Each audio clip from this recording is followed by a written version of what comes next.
In our previous episodes, we met a woman of extraordinary psychological insight. Lady Macbeth could read Macbeth almost instantly. She saw his ambition, she saw his hesitation, and understood exactly how to manipulate the distance between what he wanted and what he was willing to do. But there was one person Lady Macbeth completely misunderstood: herself. Because Lady Macbeth believes something that will prove catastrophically wrong. She believes conscience can be controlled, remorse suppressed, and that guilt can simply be switched off. And Shakespeare spends the rest of the play proving that it cannot. Hello, and welcome to Between the Lines Literary Analysis with Smitha. In this episode, we'll discover how Shakespeare imbues Lady Macbeth with the one thing she tries to destroy: her conscience. This is not simply the fall of an ambitious woman, it is the collapse of a mind that tried to silence its own humanity. Immediately after Duncan's murder, Lady Macbeth assures Macbeth a little water clears us of this deed. Macbeth is horrified. He looks at his bloody hands and asks, "Will all great Neptune's ocean wash this blood clean from my hand?" Look at the scale of Macbeth's imagination. An entire ocean cannot wash away his guilt. Lady Macbeth responds very differently. A little water clears us of this deed. What a contrast! Macbeth imagines an ocean, Lady Macbeth imagines a little water. For her, guilt is practical. Wash your hands, remove the evidence, move on. And perhaps no line in the play will return to haunt her more brutally, because later Lady Macbeth will discover that water can clean the hands but not the mind. And then Shakespeare does something fascinating. Lady Macbeth begins to disappear. The woman who drove the action in the first half of the play slowly loses control of it. Macbeth no longer needs her. When he decides that Banquo must die, he doesn't ask for her advice. He tells her, "Be innocent of the knowledge, dearest Chuck." Think about how extraordinary that reversal is. Earlier, Lady Macbeth knew everything. Macbeth called her his dearest partner of greatness. Now he excludes her. The partnership is disappearing, and Shakespeare quietly changes the balance of their marriage. The woman who once controlled Macbeth can no longer control what she has helped create. And this is where their character arcs become almost mirror images. At the beginning of the play, Macbeth is horrified by violence. Lady Macbeth appears capable of suppressing remorse. But after Duncan's murder, they go in opposite directions. Macbeth becomes increasingly comfortable with violence. Banquo flees Macduff's family. Murder becomes a political instrument. Lady Macbeth moves the other way. The woman who once asked the spirits to stop the access and passage to remorse is gradually consumed by remorse. Macbeth learns how to live with blood. Lady Macbeth discovers that she cannot. And then comes one of Lady Macbeth's saddest lines: "Naught's had, all spent, where our desire is got without content." They have everything they wanted: the crown, the throne, power, status, and yet nothing feels like victory. Naught's had, nothing's been gained. all spent. Consider the high modality of the word all. Everything has been lost. This is the terrible paradox at the center of their ambition.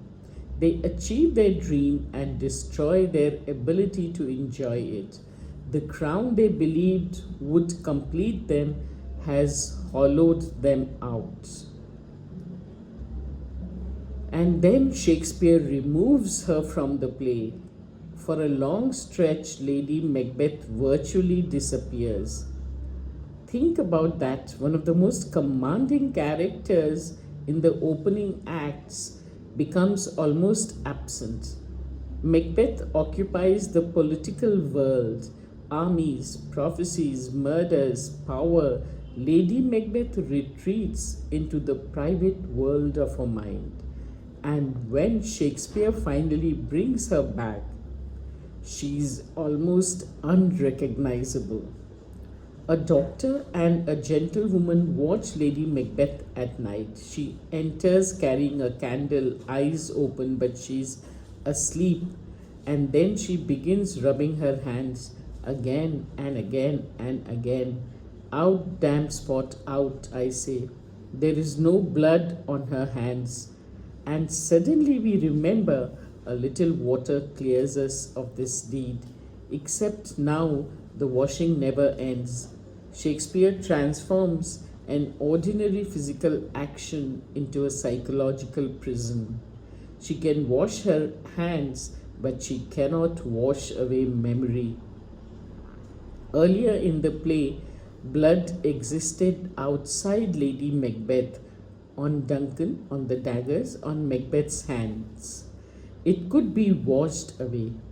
Now the blood exists inside her imagination, and that changes everything. She asks, who would have thought the old man to have had so much blood in him? Duncan's murder is happening again, not in the castle, not in reality, but inside her mind. The crime is over. The punishment isn't. And then Shakespeare gives Lady Macbeth her own version of Macbeth's ocean. She says, here's the smell of the blood still. And then all the perfumes of Arabia will not sweeten this little hand. Earlier, Macbeth believed all of Neptune's ocean could clean his hand. Lady Macbeth dismissed him. Now she understands. And notice how Shakespeare changes the sense. First she sees the blood, now she smells it. Guilt has invaded her entire perception of reality. No perfume in the world can remove it. The woman who once believed guilt could be washed away now discovers that guilt has no physical location because the stain isn't on her hand, it's in her mind. And Shakespeare shows her collapse not only through what she says, but through how she speaks. Earlier, Lady Macbeth's language was controlled, rhetorical, strategic. She constructed arguments, manipulated Macbeth, commanded spirits. Now her language fragments. Out, damn spot. 1, 2, 5, my lord, 5. What, will these hands ne'er be clean? Short bursts, broken memories, disconnected moments. Duncan, Banquo, Lady Macduff, they collide inside her mind. The woman who once controlled language can no longer control her own thoughts. There's something else deeply tragic about the sleepwalking scene. Macbeth isn't there. The man she once called her partner is nowhere to be seen. The doctor watches her. The gentlewoman watches, but Macbeth does not. Their tragedy began together, but Lady Macbeth's suffering is profoundly lonely. And she carries a light with her constantly. The gentlewoman tells us she has light by her continually. This is the woman who once called upon thick night, who wanted darkness to hide Duncan's murder, now she cannot tolerate darkness. That reversal is fascinating. Earlier, darkness protected her. Now she needs light to protect herself from what darkness contains, her own mind. And here lies perhaps the greatest irony in Lady Macbeth's story. She once feared Macbeth was too full of the milk of human kindness. She believed compassion made him weak. And she believed cruelty could be summoned and humanity suppressed. But in the end, it is Lady Macbeth's own humanity that returns.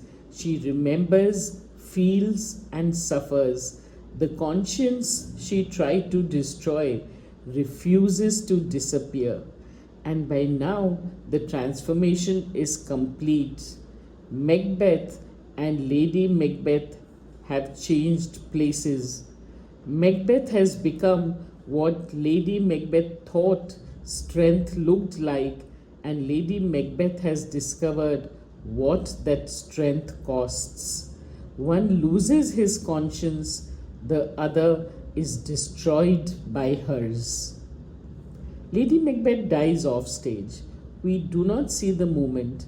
We hear only a cry, and then Macbeth is told, "The Queen, my lord, is dead." Perhaps the most devastating thing is Macbeth's response. She should have died hereafter.